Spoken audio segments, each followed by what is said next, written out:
the quiet, traditional town of Hollow Creek, Layla Thompson, a young Black history teacher, arrives with hopes of making a difference, only to face subtle hostility and resistance from both her neighbors and students. As she navigates the town's deep-rooted biases, she encourages her class to explore broader, more inclusive histories during the annual Heritage Week, sparking tension, especially with Jake Donnelly, the son of the local sheriff. As Layla delves into Hollow Creek's past, she uncovers disturbing truths that threaten the town's idyllic image, forcing her to confront the darker side of its history and the dangerous lengths some will go to keep it hidden. The small town of Hollow Creek was nestled deep within the mountains, a place where tradition clung tightly to the streets like an ever-present mist. It was a town built on history, with winding roads, cozy homes constructed from weathered bricks, and a deep-rooted culture that spanned generations. In Hollow Creek, the people valued familiarity and simplicity. It was a town where people knew one another's family trees, as well as they knew their own, and any disruption to this delicate ecosystem was met with suspicion. One such disruption arrived in the form of Layla Thompson, a 27-year-old Black woman who had recently moved to Hollow Creek to take on a teaching position at the local high school. Layla was fresh out of graduate school, carrying a sense of idealism and optimism in her heart. Her dream had always been to teach history, to inspire young minds and to show them the often untold stories of the past. Hollow Creek, however, wasn't as welcoming as she had hoped. Layla had spent most of her life in cities, places bustling with diversity, where people from different backgrounds intersected and interacted daily. Hollow Creek was different. It was isolated, insular, and Layla quickly felt that isolation weighing on her like a heavy blanket.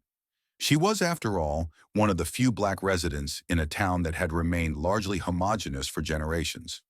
Hollow Creek had a rhythm of its own, and Layla, an outsider, didn't quite fit in. She'd been drawn to the town by the promise of a stable job and the romanticized idea of a small, close-knit community. The principal had sold her on the idea of working with students who had deep connections to the land and to their heritage, of being part of something special. But that dream, like many things in Hollow Creek, wasn't as simple as it appeared. Layla's first real encounter with the town's unspoken hostility came on the day she moved into her new house. It was a modest, one-bedroom rental in a quiet neighborhood, surrounded by white picket fences and neatly trimmed lawns. The house itself was charming, with ivy creeping up its red brick exterior and a small garden that would have been beautiful in the spring. As she unloaded her belongings from the moving truck, she caught sight of her neighbors, the Jenkins, an older white couple in their 60s, watching her from their porch. Determined to make a good impression, Layla walked over to introduce herself. "Hi, I'm Layla, your new neighbor." Mr. Jenkins gave her a slow, assessing look. His arms were crossed over his chest, and his brow furrowed slightly. "You're the new teacher at the high school?" "Yes, that's right. I'll be teaching history." Mrs. Jenkins joined her husband, her expression a mirror of his. "History, huh? Must be interesting for someone like you." Layla felt the weight of that, "someone like you," even though it wasn't spelled out. "I hope so," she replied, trying to keep her tone light. The couple didn't engage further, and after a few more awkward moments, Layla returned to her unpacking. The Jenkins weren't openly hostile, but their stiffness left an impression. She had expected some small-town awkwardness, but there was something more beneath the surface here. An unspoken suspicion, perhaps a deep-seated discomfort with her very presence. It was subtle, but unmistakable. Things weren't much better at the high school. On her first day, she was met with a series of polite, if stiff, greetings from the other teachers. They introduced themselves, smiled in that practiced way that never reached their eyes, and quickly retreated into their established cliques. Mrs. Graham, an English teacher who had been with the school for over 2 decades, was one of the first to approach her. "You'll find that the kids here are different from what you might be used to," Mrs. Graham said, stirring sugar into her coffee as they stood in the teacher's lounge. "They're good kids, but they don't see much, diversity. You might have your hands full." Layla smiled politely, though the implication wasn't lost on her. Different, diversity. These were coded words carefully chosen to avoid the more uncomfortable truth. Mrs. Graham wasn't warning her about the students. She was warning her about the town. Layla thanked her and moved on, determined not to let it get to her. But the undercurrent of tension, the unspoken barriers that seemed to rise around her, were impossible to ignore. Her classroom became a sanctuary of sorts, a place where she could focus on her love for history. She decorated the room with maps of the world, portraits of historical figures from all backgrounds, in timelines that connected the events of the past to the present. She wanted her students to see history as something living, something that influenced their lives even now. But her students were a mixed bag. Some, like Emily, a bright sophomore with a thirst for knowledge, embraced her lessons. Emily stayed after class most days, asking Layla questions about different periods in history, especially topics like the Civil Rights Movement or ancient African civilizations. Others, however, were more resistant, none more so than Jake Donnelly. Jake was a tall, lanky junior with a chip on his shoulder. His father, Sheriff Donnelly, was a powerful figure in the town, and Jake carried that same sense of untouchability wherever he went. From day one, he had made it clear that he had no respect for Layla or her lessons. He sat at the back of the classroom, arms crossed, his expression perpetually scornful. "Why do we even need to learn about this stuff?" Jake had asked one day during a lesson on the Reconstruction era. "That was forever ago. It doesn't matter now." Layla had paused, choosing her words carefully. "History isn't just about the past, Jake. It's about understanding how the past shapes the present. The decisions people made back then affect the world we live in today." Jake scoffed. "Not here, not in Hollow Creek." His words carried a weight, a message that seemed to say, "This town is different. This town is insulated." Layla had heard similar sentiments before, but hearing it from a student, a boy who would one day inherit the same power his father held over the town, sent a chill down her spine.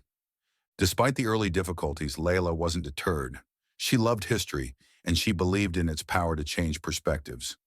When the school announced its annual Heritage Week, she saw an opportunity to push the boundaries of what had always been a very narrow focus on local, predominantly white history.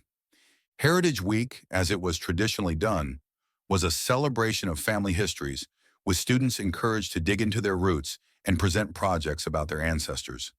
But most of the students in Hollow Creek shared similar backgrounds, descendants of European settlers who had lived in the town for generations. The event had always been a homogeneous affair, with little attention paid to the broader, more diverse history of the country. Layla proposed expanding the scope of the event. She suggested that students explore not only their own family histories, but also the history of marginalized communities, African Americans, Native Americans, immigrants, whose stories had often been left out of the official narrative. She believed that by broadening the project, students could gain a deeper understanding of how different cultures had contributed to the fabric of the country. Her idea was met with skepticism. Principal Harris, a man who prided himself on keeping the peace in the school, wasn't convinced. "Layla," he said, rubbing his temples during their meeting, "you have to understand that people in this town value tradition. Heritage Week has always been about celebrating our local history. I'm not sure expanding it is appropriate." Layla felt a flicker of frustration but kept her voice steady. "I understand the importance of local history, but we're missing an opportunity to teach the students about the broader picture. Their heritage is more than just their town. It's part of a much larger story." Principal Harris sighed and leaned back in his chair. "You're new here. I get that you're passionate, and I appreciate it. But this is Hollow Creek. People here take pride in their traditions. Change doesn't come easily." "But it's not just about change," Layla pressed. "It's about inclusion. There are students in this school, students like Emily, Maria, Joshua, whose histories are different, and their stories deserve to be told too. We can't pretend that their contributions or the contributions of other marginalized groups don't matter just because it's uncomfortable." Principal Harris hesitated. Layla could see the discomfort in his eyes, the tension between wanting to keep the peace and knowing deep down that she was right. Finally, he exhaled sharply. "Fine," he said, relenting. "You can expand the project, but keep it subtle. We don't need any unnecessary tension." Layla nodded, knowing this was as much of a victory as she was going to get. As she left his office, she felt a mix of excitement and apprehension. This was her chance to introduce her students to a new way of thinking, to challenge the narratives they had been taught their entire lives. But she also knew that change, no matter how subtle, would be met with resistance. As the students began working on their Heritage Week projects, Layla saw the divide more clearly than ever. Some students, like Emily, embraced the opportunity to explore their cultural heritage in ways they hadn't before. Emily, whose family had roots in Native American communities, delved into her ancestors' struggles and the forced relocations they had endured. Maria, whose family came from Mexico, created a vivid presentation on the impact of immigration laws on her family's journey to the United States. But then there were students like Jake Donnelly, whose project was a stark contrast to the others. Jake's family history, as he presented it, was a story of law and order in Hollow Creek, a legacy built on the shoulders of his great-grandfather, Earl Donnelly, who had served as the town sheriff during the early 1900s. When Jake stood in front of the class to present, he did so with a cocky confidence, as if daring Layla to challenge him. His presentation was filled with old photographs of white men in uniforms, standing beside police wagons and horses, their faces stern and serious. Jake spoke of his great-grandfather as a hero who had kept the town safe during a time of chaos. But as Layla listened, her attention was drawn to a particular photograph that Jake had included in his slides. In the background of the photo, there was a figure, blurred and shadowy, but unmistakable.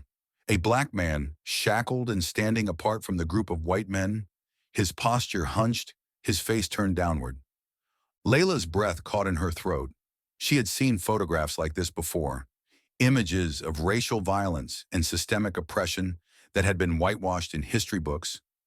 Was this man one of the victims of the very law and order Jake's great-grandfather had enforced? Layla's mind raced with questions, but she kept her face neutral as Jake finished his presentation and returned to his seat with an air of smug satisfaction. That evening, Layla couldn't shake the image of the shackled man from her mind. There was something deeply unsettling about Jake's presentation, something that hinted at a darker truth beneath the surface of the town's carefully constructed narrative. She needed to know more. The next morning after her classes had ended, Layla made her way to the Hollow Creek Historical Society, a small, unassuming building located on the outskirts of town. It was a place where the town's archives were kept. Old newspapers, town records, photographs, and other documents that chronicled the town's history. The woman at the front desk, Mrs. Parker, a wiry woman with graying hair and a suspicious glint in her eyes, greeted Layla with a thin smile. "Looking for something specific?" she asked. Layla hesitated, knowing that her inquiry might raise eyebrows. "I'm researching the history of Hollow Creek's law enforcement, particularly around the early 1900s, she said carefully. Mrs. Parker's smile faltered slightly, but she didn't press further. "The archives are in the back. You can help yourself. Just be careful with the documents. They're old and fragile." Layla thanked her and made her way to the dimly lit back room, where rows of filing cabinets and shelves lined the walls. The air smelled of dust and aged paper, and the quiet hum of the building was the only sound. She spent hours digging through old town records and newspapers, her fingers flipping through yellowed pages and brittle documents. At first, she found nothing unusual, just the typical small-town stories of farm life, local businesses, and community events. But then, buried deep in an issue of the Hollow Creek Gazette from 1912, she found it. The headline was small but unmistakable. "Sheriff Donnelly enforces order, arrests 2 black men for trespassing." Layla's heart pounded as she read the article. The story was brief and vague, detailing how Sheriff Earl Donnelly had arrested 2 black men who had been accused of trespassing on private property. The article claimed that the men had been causing trouble in town and that Sheriff Donnelly had acted swiftly to restore peace. But there was more. In a follow-up article from the same newspaper, just a few weeks later, it was reported that the 2 men had died while in custody. The explanation was chillingly brief. They had attempted to escape and been shot. No further details were given. Layla's hands trembled as she snapped photos of the articles with her phone. This wasn't just a simple case of trespassing. This was a lynching, covered up by the town and buried in its history. Jake's great-grandfather wasn't the hero he had been made out to be. He was part of a system of racial violence that had been swept under the rug for generations. Layla left the historical society with a heavy heart and a sense of dread. She knew what she had found was important, vital even, but she also knew that bringing this information to light would not be easy. Hollow Creek was a town that prided itself on its history, and tearing down the myths it had built around its heroes would be met with fierce resistance. And the next morning, she requested a meeting with Principal Harris. She sat across from his desk, the articles in her hands, her heart pounding as she explained what she had discovered. "Mr. Harris," Layla began, her voice steady despite the nerves bubbling inside her. "I've been researching the history of Hollow Creek, particularly Sheriff Earl Donnelly, and I found something disturbing. He was involved in the deaths of two black men in 1912. The town covered it up, but I have the articles to prove it." Principal Harris's face paled as he looked at the documents in Layla's hands. His eyes flicked up to meet hers, and for a moment there was silence between them. "Layla," he said slowly, carefully choosing his words, this is a very sensitive matter. You have to understand, people in this town don't like it when old wounds are reopened." Layla's frustration boiled over. "But this isn't just about old wounds. This is about accountability. How can we teach our students to understand history if we're still hiding the truth? Jake's family, this town, needs to confront what really happened." Principal Harris ran a hand through his thinning hair, clearly uncomfortable. "Look, I get where you're coming from, but you're new here. Hollow Creek isn't like the places you've lived before. People here are proud of their history. And this, what you've found, it's going to cause a lot of trouble." Layla shook her head, unable to believe what she was hearing. "Trouble is exactly what this town needs. We can't keep pretending that this history doesn't exist just because it's uncomfortable. Our students deserve to know the truth." Principal Harris sighed deeply, rubbing his temples as if trying to ward off a headache. "Layla, I'm asking you to be careful.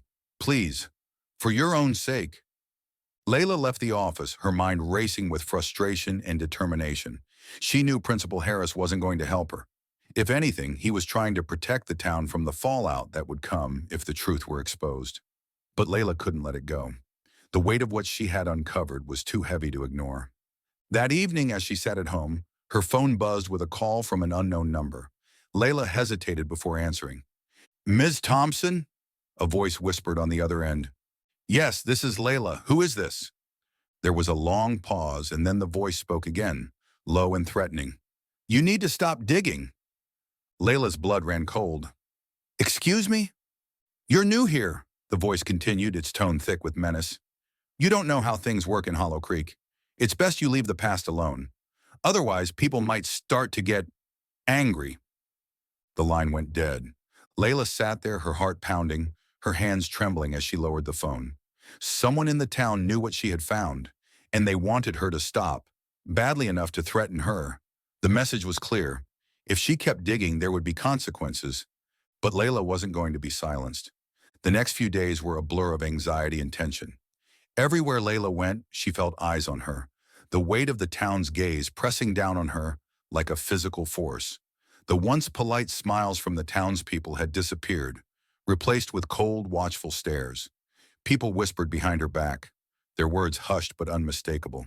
She could feel the walls closing in around her, the unspoken hostility that had once been subtle now out in the open.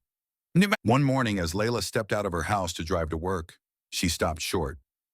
Her car, her only means of getting around, was sitting in her driveway with all four tires slashed. The sight stopped her in her tracks, her heart sinking in her chest. Someone had gone out of their way to send her a message. Pinned under her windshield wiper was a note scrawled in angry black ink. "Leave." Layla's hands shook as she picked up the note, her pulse racing. This wasn't just a warning anymore. This was an outright threat. The town was telling her, in no uncertain terms, that she wasn't welcome. They wanted her gone, and they were willing to intimidate her to make it happen. She didn't bother calling the sheriff's office. What would be the point? Sheriff Donnelly was at the heart of the very system that wanted her silenced. If anything, he was probably behind the threat himself, or at the very least, turning a blind eye to it. But Layla wasn't going to back down. The fear that gripped her was real, but so was her resolve. She knew what she had uncovered was important, vital even, and she wasn't going to let a town stuck in its ways intimidate her into silence. A week later, Layla received a tip from an unexpected source. It came from Emily, the quiet, inquisitive sophomore who had always been one of her most engaged students. Emily approached her after class, her face pale and her hands trembling. "Ms. Thompson," Emily whispered, glancing nervously over her shoulder, "I need to tell you something." Layla crouched down to meet her at eye level. "What's wrong, Emily?" "I overheard my dad talking with Sheriff Donnelly," Emily said, her voice barely audible. "They know what you found. They're planning something. Something bad. You need to be careful. I don't want anything to happen to you." Layla's heart raced as she listened to the young girl. The sheriff and his cronies were planning to silence her once and for all. She had suspected as much, but hearing it confirmed by one of her students made it all too real. "Thank you for telling me, Emily," Layla said gently, placing a reassuring hand on the girl's shoulder. "But you need to be careful too. Don't let anyone know you came to me, okay?" Emily nodded, her eyes wide with fear. "I won't. Just be careful, Miss Thompson." That evening, Layla decided to take matters into her own hands. She had gathered all the evidence she could find, the articles, the photographs, the documents that proved the town's dark past. She was ready to expose Hollow Creek's secrets, no matter the cost. But before she could do that, she had one more stop to make. Layla drove to the old abandoned Hollow Creek Baptist Church, a crumbling building on the outskirts of town that had long since been left to decay.